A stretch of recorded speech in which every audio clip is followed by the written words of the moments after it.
Halo teman-teman semuanya, siapapun yang mendengarkan podcast ini, selamat pagi, siang, sore, malam, dimanapun, kapanpun Anda mendengarkan pembicaraan ini. Banyak perang yang sudah terjadi di tanah Indonesia ya, mungkin dari zaman batu pun juga sudah ada peperangan antara suku yang satu dengan suku lain, dan di antara banyak perangnya itu yang terjadi di Indonesia, ada salah satu perang yang menurut saya cukup menarik, yaitu adalah Perang Tondano.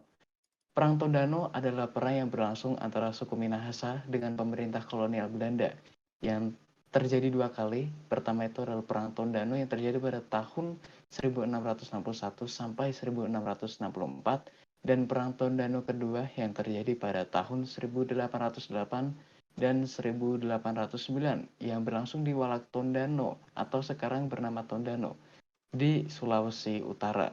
Nama saya Dedmika Pratnya, absen 15. Dan Lanjut, Sul. saya temannya Muhammad Kevin Samudra absen 27. Saya Latif Aryatmaja, absen 23. Kamu Chandra. Dan aku Chandra Cahyani Nugroho, absen 8. Ya, kami Yes. dari kelompok Langsung. 1 ya. Pengen coba ngomongin soal Perang Tondano. Ini Perang Tondano 1 nih, jelasin dong. Tadi siapa nih yang menjelasin Perang Tondano 1 nih? Oke, aku yang jelasin ya. Ya, Perang Tondano 1. Perang ini terjadi pada periode tahun 1661 sampai 1664. Perang ini terjadi karena ambisi VOC untuk memonopoli beras di semua kawasan Walak Minahasa, yang akhirnya ditandai oleh pembangunan pusat pemukiman bernama Minawanua pada tahun 1644.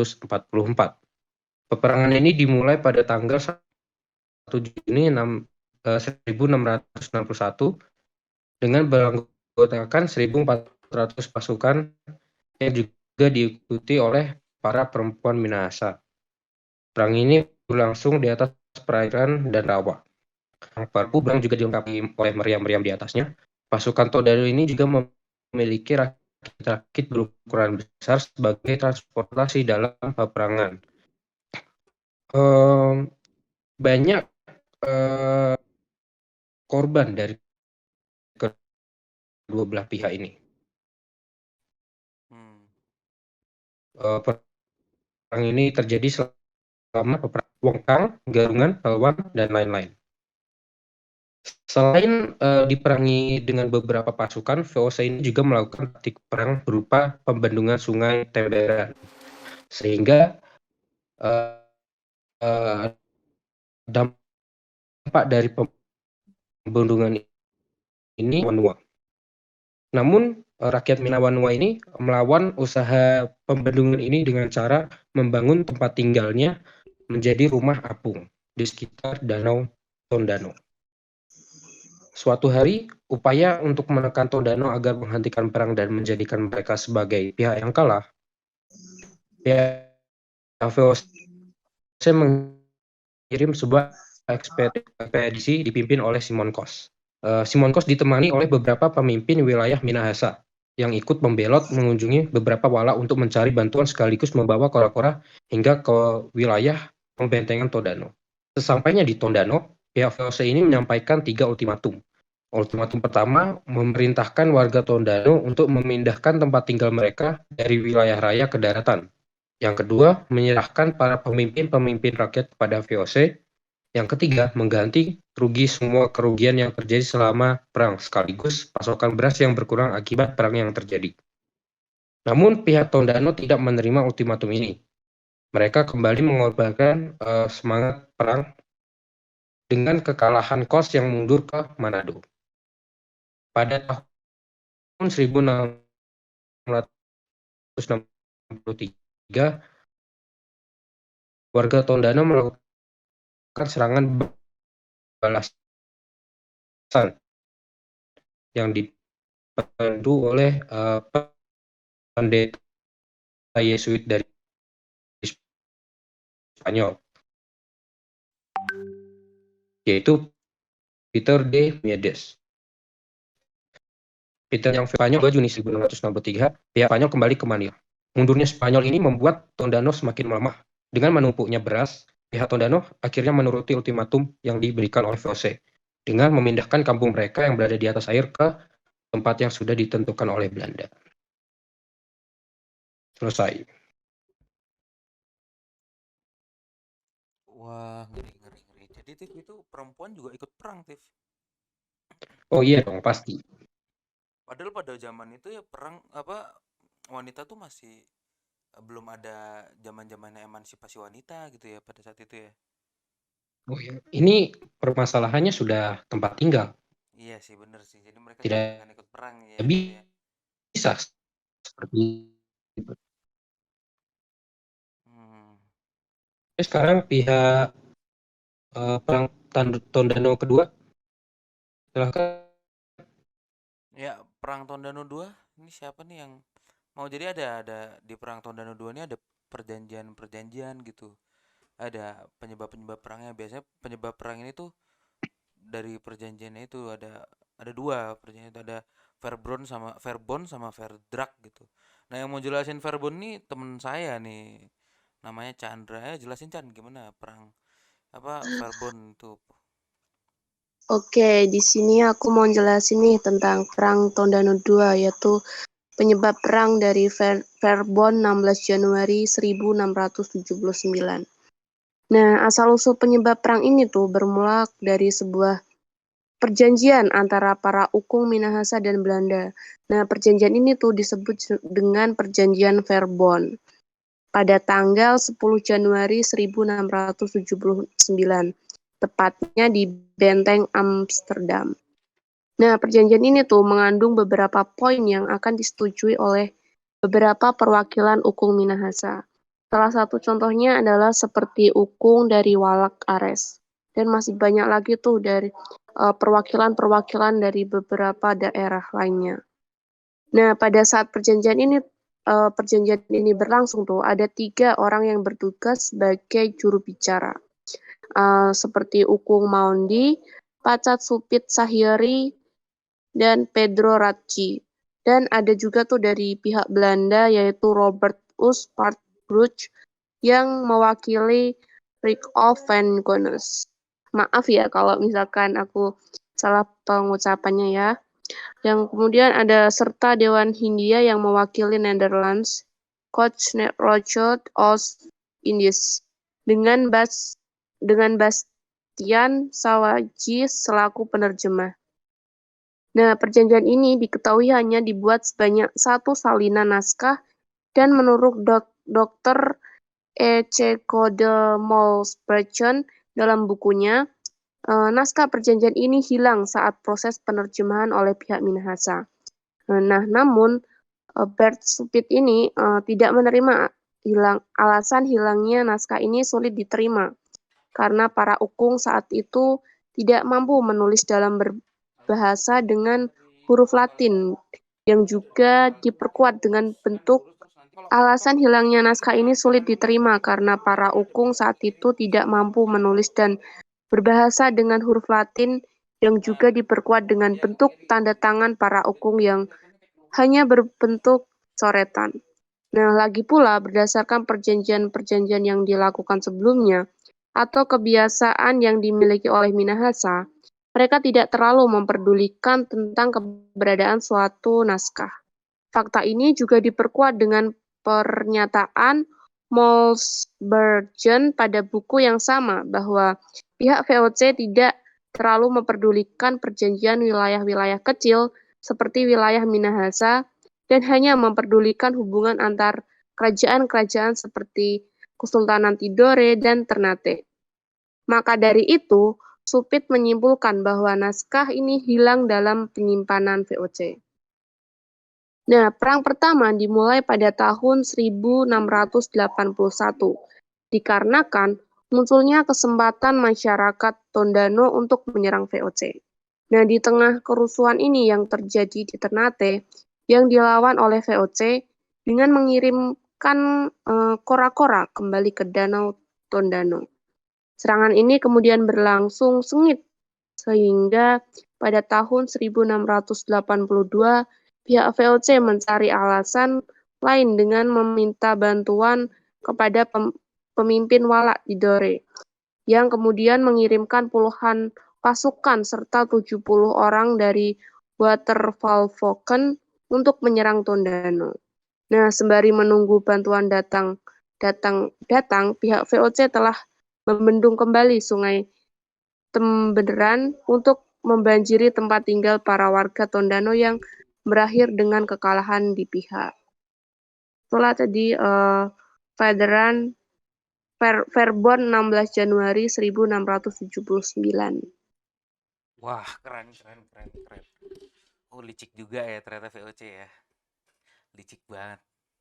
VOC mah dari dulu kan terkenal licik, suka memonopoli kan. Iya, tapi ini parah banget sih. Jadi orang-orang setempatnya tuh sampai kayak gitu. Betul Mereka banget. cuman gara-gara naskah gitu. Yaudah kita lanjut aja deh. Gimana kalau sekarang dia nih yang jelasin Verdrag nih kan? Kan tadi ada dua nih teman-teman ya. Nah, kalau saya jelasin penyebab perang itu ada Verbon dan Verdrag ya. Penyebab perangnya itu sekarang yang kedua ini Verdrag nih, terjadi di 10 September 1699. Yuk, Diat yuk.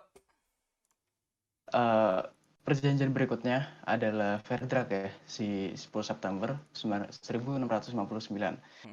Karena salinan yang telah hilang, pada tanggal 23 April 1683 muncullah dokumen pengganti yang dikutip dari jurnal Pat Brugge setelah pada tanggal 2 September 1682 telah diserah terima jabatan dengan Jacob Loeb sebagai gubernur Ternate karena pergi ke Banda Neira untuk menjabat sebagai komisaris 3 provinsi di Maluku.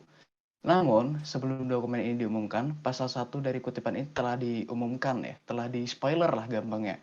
Sebelumnya, yang berisi keganjilan yang menyatakan bahwa warga Minahasa sebagai bawahan dan pihak VOC sebagai satu-satunya dipertuan yang sah dan berdaulat selama-lamanya.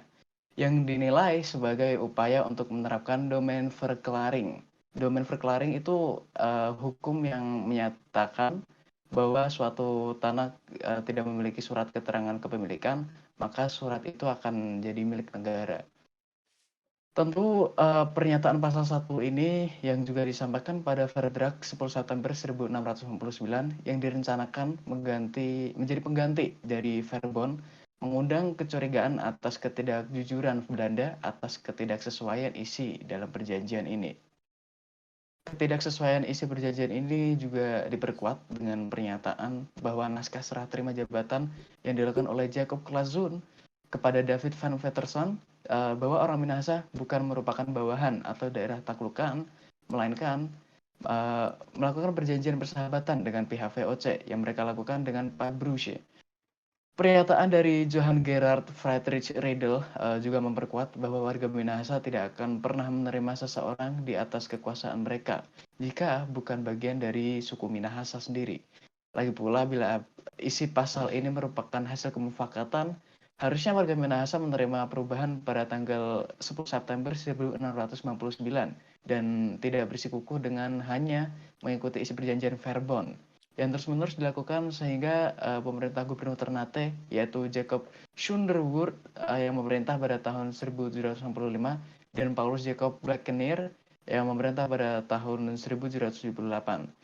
Selain perubahan pada pasal 1 ini, perubahan lain juga dilakukan oleh Belanda pada perjanjian tersebut, yaitu pasal 9, di mana Belanda merubah kebijakan pemilihan kepala walak dengan berbeda dari sistem pergantian dari demokratis ya, menjadi sifatnya tuh keturunan gitu, dari anak, ayah, dan lain-lain.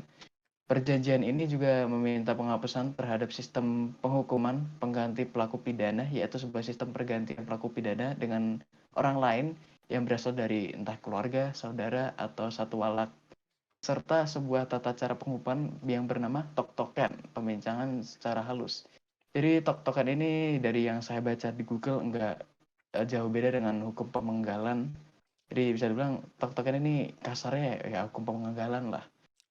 Akhirnya perjanjian ini ditandatangani oleh 3 orang walak yang semuanya berasal dari Tombulu, yaitu Supit yang merupakan kepala walak Tombariri, Pat Kolarno sebagai kepala walak Tomahon, dan Lontoh Tunan sebagai kepala walak Sarongsong dari pihak Minahasa. Pihak Belanda ada Paulus Breving dan Samuel Harting sebagai residen, Dan setelah perjanjian ini juga, Belanda mengangkat 3 orang tersebut sebagai hukum mayor dan kemungkinan diangkat pada periode 1700 sampai 1706.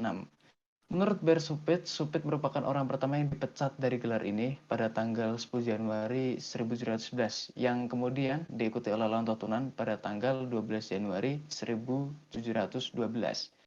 Beberapa tahun setelah perjanjian disahkan, Tondano melakukan peperangan kembali dengan Belanda pada tahun 1707 karena tipu daya yang muncul akibat Verdrag. Dikarenakan VOC tidak hanya membuat kehidupan Minahasa jadi lebih buruk, tapi VOC juga harus memaksa rakyat Minahasa untuk tunduk kepada Belanda. Dan pada peperangan ini, Tondano dibantu oleh Kakas dan Reboken dan berlangsung hingga tahun 1711 yang menyebabkan banyak korban serta mengakibatkan hilangnya kepercayaan Belanda kepada para mayor yang memimpin di Minahasa. Setelah ketiga mayor dipecat dari jabatan hukum mayor, VOC mengulangi sistem yang sama untuk kedua kalinya. Pemilihan ini dilakukan oleh Martin Lelieveld yang menjabat sebagai gubernur Maluku pada saat itu dengan saran dari Residen Manado, yaitu John Smith pada tahun 1739.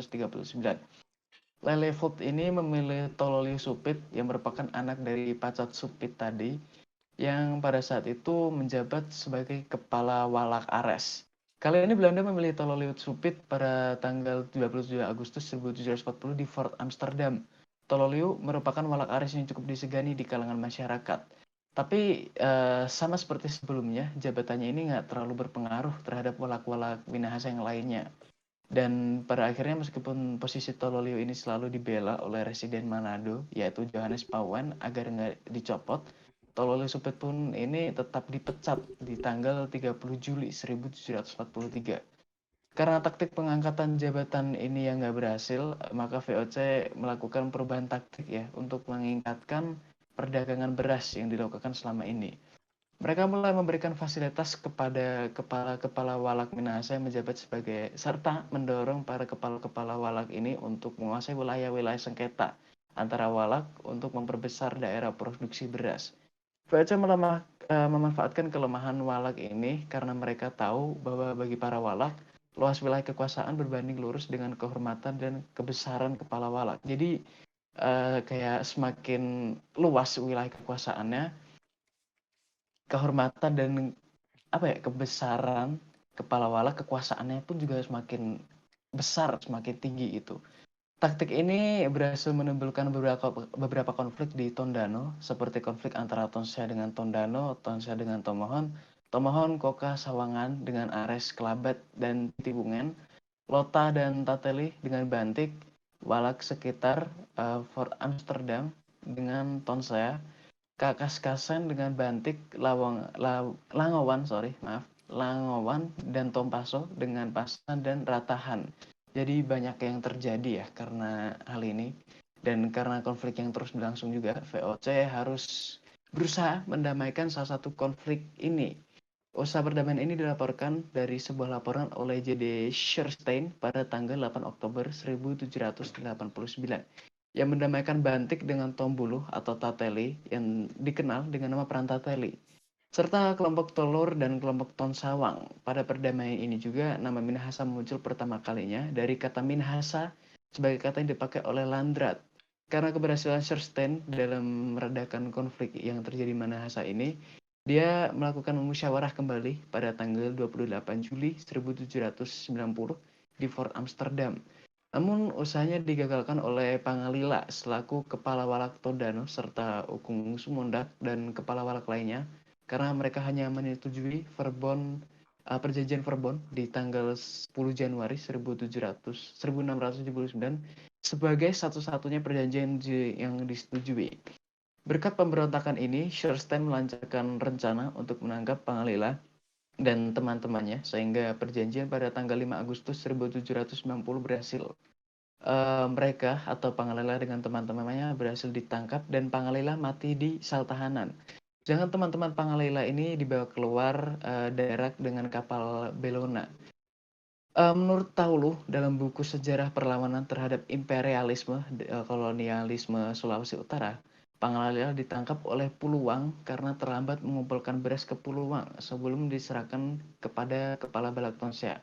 Peluang ini dia seorang perwakilan residen dalam mengumpulkan beras buat VOC. Jadi itulah perjanjian yang terjadi setelah perjanjian Verdrak di tanggal 10 September 1699. Ngeri banget. Dari ceritanya aja kita udah bisa lihat ya kalau VOC ini sangat memonopoli sekali ini. Pertarungan antar suku ini nih sangat. Jadi Yoi. antar walak aja tuh bisa di ini kalau bahasanya tuh kayak diolah-olah lah istilahnya lah. Jadi kayak mereka tuh Diadu dibiarin domba. berantem gitu. Ya dibikin berantem gitu kan, dan nggak cuman 1-2 wilayah doang loh di Tondano tuh, Iya, banyak maksudnya tuh wilayah. sangat padahal tuh cuman Sulawesi, apalagi di Pulau Jawa ada beberapa kerajaan kan. Iya, Terus di di Kalimantan, Kalimantan, anjir, Sulawesi, itu tuh sangat Sumatera, banyak. gimana? Dan Ya, itu juga menurutku ya wah sangat kali. merugikan sekali, Bro. Ya enggak? Iya, makanya itu mereka kan pada akhir perangnya pun mereka akhirnya menyerahnya tuh mungkin karena ekonomi mereka juga akhirnya mereka menyerah kan. Ini kita lanjut Jadi aja ya karena ke jalan perangnya ya, perang Tondano kedua ya. Gimana perang Tondano kedua itu terjadi ya. Ini kan Chandra udah, Latif udah, dia udah, masa gua nggak baca ya kan. Ini perang Tondano 2 nih. Perang Tondano yang terjadi pada tahun 1808 sampai dengan 1809 adalah perang yang melibatkan orang Minahasa di Sulawesi Utara dan pemerintah kolonial Belanda pada permulaan abad ke-19. Perang pada permulaan abad ke-19 ini terjadi akibat dari implementasi politik pemerintah kolonial Hindia Belanda oleh para pejabatnya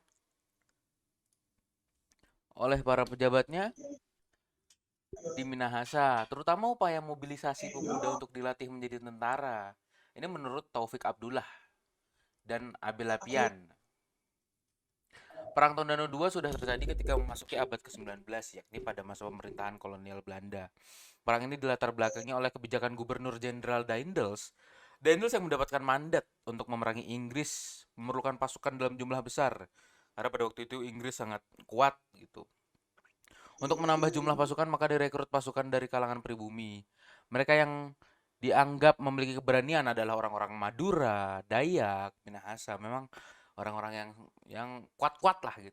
Atas perintah Daendels melalui Kapten Harting, Residen Manado Prediger segera mengumpulkan para ukung. Atau ukung adalah pemimpin dalam suatu wilayah walak atau daerah setingkat distrik. Dan Minahasa ditarget untuk mengumpulkan calon pasukan sejumlah 2.000 orang yang akan dikirim ke jauh. Banyak sekali 2.000 orang ya. Ternyata orang-orang Minahasa umumnya tidak setuju dengan program Daendels untuk merekrut pemuda-pemuda Minahasa sebagai pasukan kolonial. Banyak di antara para ukung mulai meninggalkan rumah. Mereka justru ingin mengadakan perlawanan terhadap kolonial Belanda. Mereka memusatkan aktivitas perjuangannya di Tondano, Minawanua. Salah seorang pemimpin perlawanan itu adalah Ukung Lonto yang menegaskan rakyat Minahasa harus melawan kolonial Belanda sebagai bentuk penolakan terhadap program pengiriman 2.000 pemuda Minahasa ke Jawa serta menolak kebijakan kolonial yang memaksa agar rakyat menyerahkan beras secara cuma-cuma kepada Belanda.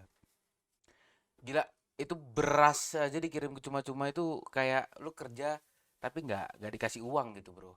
Dalam suasana yang semakin kritis, itu tidak ada pilihan lagi bagi Gubernur Prediger kecuali mengirimkan pasukan untuk menyerang pertahanan orang-orang Minahasa di Tondano. Belanda kembali menerapkan strategi dengan membendung sungai Temberan. Maaf kalau salah baca ya. Prediger juga membentuk dua pasukan tangguh. Pasukan yang satu dipersiapkan menyerang dari Danau Tondano dan pasukan yang lain menyerang Minawanua dari darat. Tanggal 23 Oktober 1808, pertempuran mulai berkobar. Pasukan Belanda yang berpusat di Danau Tondano berhasil melakukan serangan dan merusak pagar bambu berduri yang membatasi danau dengan perkampungan Minawanua. Sehingga menerobos pertahanan orang-orang Minahasa di Minawanua. Walaupun sudah malam, para pejuang tetap dengan semangat yang tinggi terus bertahan dan melakukan perlawanan dari rumah ke rumah. Pasukan Belanda merasa kewalahan. Setelah pagi hari, tanggal 24 Oktober 1808, pasukan Belanda dari darat membombardir kampung pertahanan Minawanua. Serangan terus dilakukan Belanda sehingga kampung itu seperti tidak ada lagi kehidupan. Pasukan Prediger mulai mengendorkan serangannya. Tiba-tiba dari perkampungan itu orang-orang Tondano muncul dan menyerang dengan hebatnya sehingga beberapa korban berjatuhan dari pihak Belanda. pasukan Belanda terpaksa ditarik mundur. Seiring dengan itu, Sungai Temberan yang dibendung mulai meluap sehingga mempersulit pasukan Belanda sendiri. Dari jarak jauh, Belanda terus menghujani meriam ke kampung Minawanua. Tetapi tentu saja tidak efektif, teman-teman. Begitu juga serangan yang dari danau tidak mampu mematahkan semangat juang orang-orang Tondano. Bahkan, terpetik berita kapal Belanda yang paling besar tenggelam di danau Perang Tondano II berlangsung cukup lama. Bahkan sampai Agustus 1809, dalam suasana kepenatan dan kekurangan makanan, mulai ada kelompok pejuang yang memihak kepada Belanda. Namun dengan kekuatan yang ada, para pejuang Tondano terus memberikan perlawanan. Akhirnya, pada tanggal 4 sampai 5 Agustus tahun 1809, benteng pertahanan Moraya milik para pejuang hancur bersama rakyat yang berusaha mempertahankannya. Para pejuang itu tentu memilih mati daripada menyerah, namanya juga pejuang. Mungkin jalan cerita Perang Tondano kedua memang sangat menggambarkan bagaimana orang zaman dahulu tuh sangat Semangat ya, memperjuangkan tanah kelahirannya, nggak sih teman-teman? Jadi kayak semangat. semangat banget kan, kayak kita tuh nggak bisa gitu menyerahkan secara cuma-cuma gitu. Kalau menurut Latif sendiri gimana, Tif? Dari Perang Tondano tadi, Iya. apa yang bisa kita petik kalau Oh menurut ya, Latif? kalau dari Perang Tondano ini pastinya yang bisa kita petik adalah rasa nasionalisme yang sangat tinggi ya. Sangat, itu pasti Eh, jelas. para rakyat Tondano ini berani untuk menyerahkan nyawanya demi mempertahankan tanah lahirnya. Benar, benar. Ini yang harus kita contoh di generasi-generasi selanjutnya, Bu. Adalah benar. Jadi kayak kalau kita sekarang ngelihat ada banyak orang yang tidak mempertahankan budaya dan memilih budaya luar. Itu kalau aku sih sebagai orang yang suka sejarah dan diajarkan di sekolah, aku agak sedikit sakit hati gitu. Apalagi kalau mereka kayak Ironis. ketika kita di luar dan tidak menggunakan bahasa Indonesia yang baik dan benar saja, itu ketika mereka mencampurkannya dengan bahasa-bahasa lain itu rasanya agak gimana gitu. Kalau menurut dia gimana? Ya, ironis sih. Nasionalisme kita nggak setinggi dulu. Iya, benar. Ya Kayak udah. kita tuh kurang bangga gitu sama tanah kelahiran kita sendiri. Mm-mm. Ngerasa susah gitu ya. Mm-mm.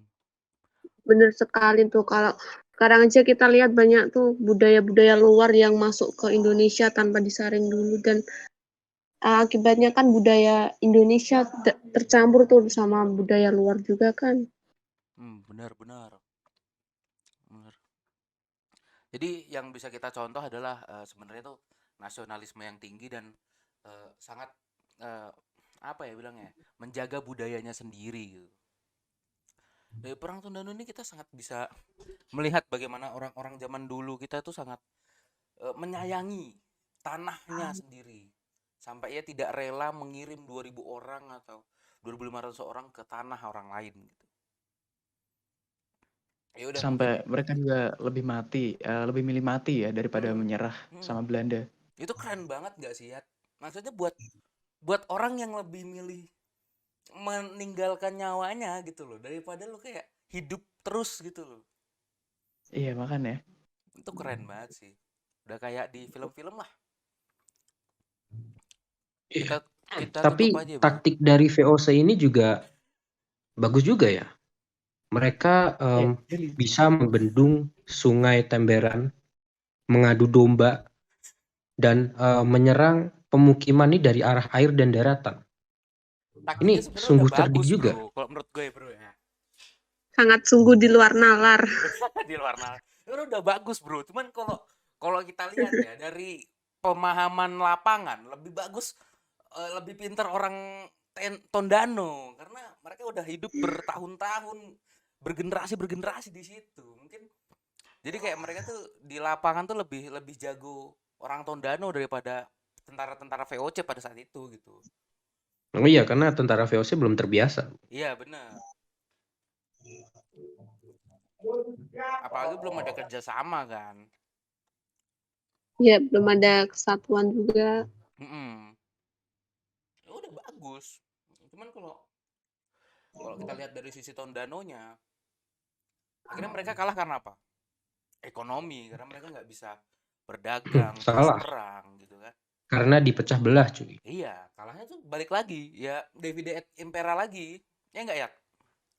Iya. Ya, Belanda emang lebih pinter lah gampangnya daripada Tondano tuh. Iya. Kalau taktik ya. Mm. Politiknya tuh lebih kenceng lah kalau menurut gua tuh. Daripada kalau kalau kita bandingin deh tentara Inggris sama Belanda tuh jauh banget perbedaannya pada zaman itu. Lebih lebih kalau tentara lebih tinggi Inggris gitu. Tapi kalau masalah politik nih kita bisa lihat kalau sekarang mereka bisa menguasai 300 tahun lebih. Udah kan artinya kan politik mereka kan sangat Tinggi. sangat kenceng. Pinter ya? Pinter. Pinter. Di seluruh dia Iya, menguasai VOC Indonesia. aja organisasi terkaya, Bung, sampai sekarang bahkan. Iya kalau nggak salah dia tuh jadi salah satu perusahaan terbesar kan sampai sekarang yang nggak ada yang bisa Iya. ngalahin walaupun Microsoft ataupun yang lain kan. Iya, tuh sepintar apa VOC kalau zaman sekarang ada gitu. Mungkin dulu karena keterpaksaan mereka untuk bersaing di dunia Eropa nggak sih ya? Iya. Kayak Magellang dari Spanyol apa ya kalau nggak salah ya, yang udah keliling, yang udah hampir mengarungi dunia, semua dunia gitu kan. Terus Columbus ada kan sih? Bukan ya? siapa? Columbus bukan ya? Columbus. Bukan, Ya, bukan. Columbus gitu. Itu ke benua Amerika. Iya, salah. Terus kekalahan Belanda saat Napoleon Bonaparte gitu-gitu kan.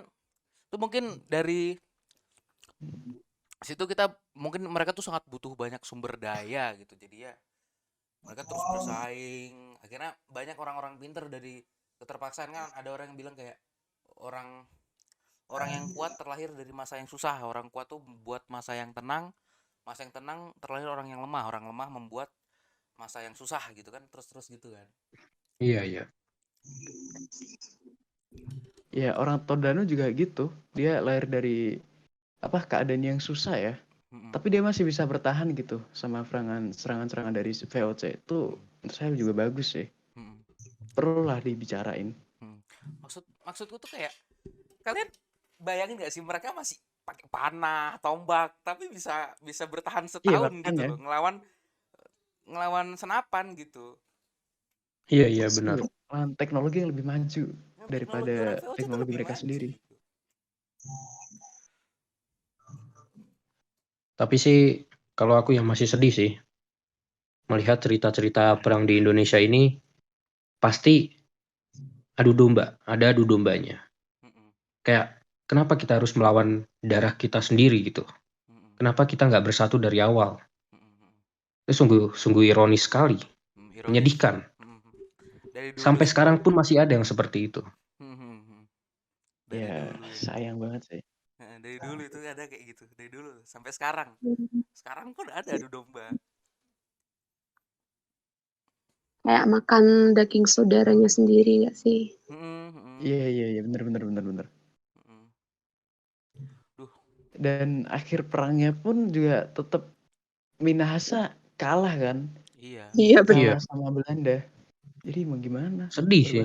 Selalu sedih. Pinter. Gimana guys? Kita udahin aja sampai sini. Apa mau lanjut? Udah dong, capek Ini dong. udah capek ya kayaknya ya. Ya udah ya, Banget. sekian Capek, teman-teman dari kami. Mungkin kalau ada kurang-kurang kata atau ada yang nggak enak didengar ya maafin aja lah, namanya juga masih sekolah ya, masih belajar. Iya betul.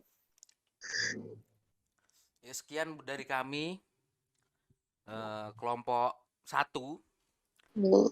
dan kami sudahi saja podcast ini. Assalamualaikum warahmatullahi wabarakatuh. Sampai jumpa di podcast berikutnya. Terima kasih. Bye-bye. Terima kasih. Bye.